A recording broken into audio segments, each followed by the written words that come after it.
የሰው ልጅ የዘራውን ያንኑ ያጭዳል እንዲል ቃሉ ተፈጥሮ መልስ ትሰጣለች በቁጣ እንዲሁም ደግሞ በጩኸት።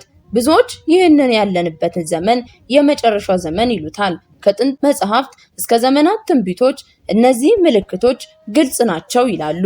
የእሳተ ገሞራ ፍንዳታ፣ የባህር ማዕበሎች፣ የመሬት መንቀጥቀጦች፣ ዘግናኝ ጎርፍና በረዶ ዓለምን እንዳረጀ ሸራ ቀዳዷታል። እነዚህ ክስተቶች የተፈጥሮ ክስተቶች ብቻ አይደሉም፣ ለሰው ልጆችም መመልከቻ መስታወት ጭምር ናቸው እንጂ።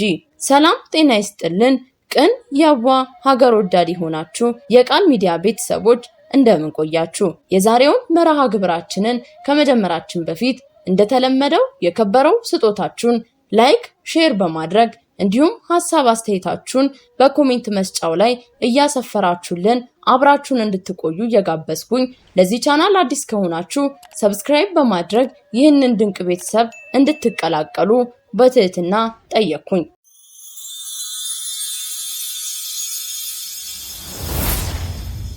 እንደ አንድ ልብ የምትመታ በአንድ ትንፋሽ የምትንቀሳቀስ ምድር ሕያው ናት። ነገር ግን አብዮትን ስታስነሳ ሕይወት ያለው ነገር ሁሉ ይርዳል፣ መግቢያ ያጣል። በ2025 ያልሰማነው ያልፈራንበት ግራ ያልተጋባንበት ንጋት የለም ብንል ማጋነን አይሆንም። በመላው ዓለም ተፈጥሮ የቁጣ አብዮትን አስነስቷል። ታዲያ ይህ የመጨረሻው ዘመን ይሁን ስንል ራሳችንን እንጠይቃለን። እግዚአብሔር በአንድም በሌላ መልኩ ሲገስጽ ሲያስተምረን ቆይቷል። ውቅያኖሶች ፈልተዋል፣ በረዶዎች ቀልጠዋል፣ ሰደድ እሳት በልቶናል። የመሬት መንቀጥቀጥም ከተማን እንዳልነበር አድርጓል። ከባድ አውሎ ንፋስ፣ ከባድ የመሬት መንቀጥቀጥም ብዙዎችን ውጧል። ምድረ በዳ ሆኗል። ነገር ግን የሰው ልጆች እስከ ፍጻሜው ደቂቃ ድረስ ኃጢአትን እየሰራ ነው። በትላንትናው ዕለት ተረኛዋ ሀገር ታይዋን ስትናጥ አድራለች። ታይዋን በፓሲፊክ ውቅያኖስ ጠርዝ ላይ ያለች ደሴት ነች። እንደ ሌሎቹ ሀገራት በ2025 ለእርሷም እጣ ክፍሏ አይመስልም። ታይዋን መሬት ከርታታለች። ምድር እንደ ግዙፍ እንስሳ ተፈጥሯን ልትውጥ የተዘጋጀች መስላለች። ፎቆች እንደ ባንዲራ ሲውለበለቡ ታይተዋል። መንገዶችም ተሰነጣጥቀዋል። ልቦችም በፍርሃት ረደዋል።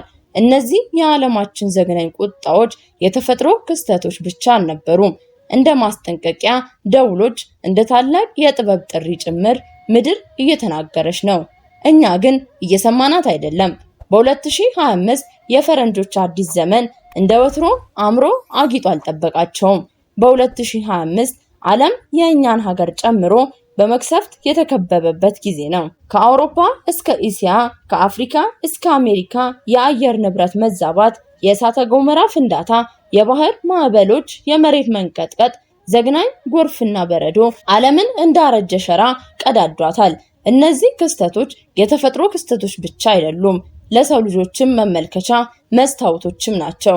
የሰው ልጅ ግን ከኃጢአቱ ከመተላለፉ ባሻገር ዛፎችን በመቁረጥ ውቅያኖሶችን በመበከል ቴክኖሎጂን ያለ አግባብ በመጠቀም ተፈጥሮን ይመርዛል።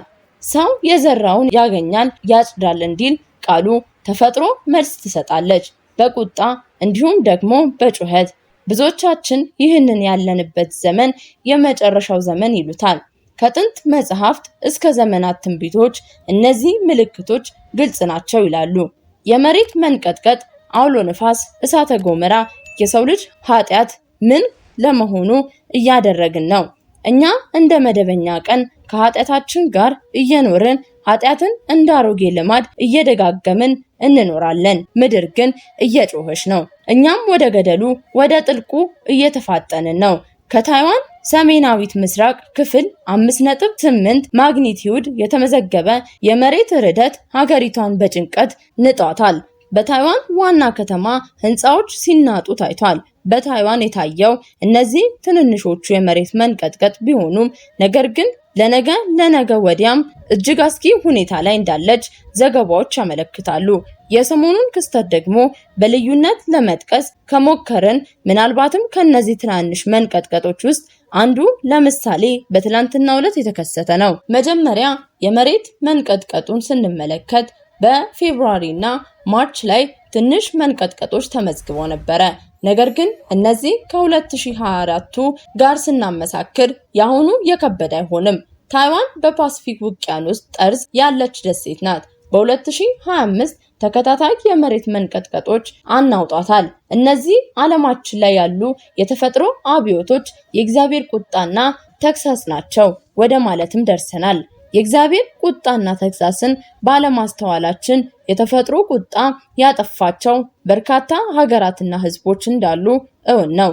የእግዚአብሔር ቁጣና ተግሳጽ ባለመሰልቸት የተፈጥሮ ቁጣ የበላቸው ሀገራትና ህዝቦችን ስንመለከት መጽሐፍ ቅዱስም ሲያስረዳን የእግዚአብሔር ቁጣ በተለያዩ መንገዶች ያሳያል። እንደ ኖህ ዘመን ሰዎች ስነ ምግባር በማጣታቸው በኃጢአት ተጥለቅልቀው ሲኖሩ እግዚአብሔር በጎርፍ ፍርዱን ሰጥቷል። ዘፍጥረት 6 ላይ ስንመለከትም እንዲህ ይላል፣ እግዚአብሔር ሰውን በምድር ላይ ሲፈጥር ተጸጸተ፣ ልቡም አዘነ ይለናል።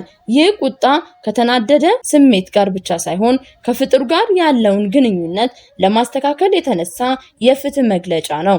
ሰዶምና ጎሞራን ስንመለከት በኃጢአትና በትዕቢት ተንጠው ነበረ። እግዚአብሔርም በእሳትና በዲን ፍርዳቸውን ሰጥቷቸዋል። ዘፍጥረት 19 ቁጥር 24 እስከ 25 ስንመለከት እግዚአብሔርም ከሰማይ በሰዶምና በጎሞራ ላይ ዲንና እሳትን አዘነበ ይላል። ይህ የተፈጥሮ ቁጣ እንደ መልእክት ሆኖ የእግዚአብሔርን ቅድስና ከኃጢአት ጋር መታረቅ እንደማይችል ያሳወቀ ምዕራፍ ነው። በተመሳሳይ የእግዚአብሔር ሕዝብ በምድረ በዳ ላይ ተቅበዝባዥ ሆነ። የእግዚአብሔርንም ትእዛዝ ቸል ብለው ጣዖታትን አመለኩ። በዚህም ምክንያት ወደ ተስፋይቱ ምድር ሳይገቡ ለ40 ዓመታት ተቅበዝባዥነታቸው ቀጠለ። እነዚህ ሁሉ ታሪኮች ለኛ እንደ መስታወቶቻችን ናቸው። እግዚአብሔር ፍትሃዊ ነው። ነገር ግን ቸርነቱ ሁልጊዜ ቢገኝም እርሱ ፍርድን ከማሳለፍ በፊት ለንስሐ በር ይከፍትልናል። ልክ እንደ ኖህ፣ እንደ ሎጥና እንደ እስራኤል ማለት ነው። ወደ ዛሬው ዓለም ስንመጣ በየቀኑ የተለያዩ የተፈጥሮ አደጋዎችን እንሰማለን። የመሬት መንቀጥቀጥ፣ ገዳይ አውሎ ነፋስ፣ የእሳተ ገሞራ ፍንዳታ። እነዚህ ሁሉ የእግዚአብሔር ቁጣ ናቸው ወይ ብለን ስንፈትሽ ስለምን አይሆኑም ይሆናል? መልሳችን ዛሬ ላይስ ምን እየሰራን ነው?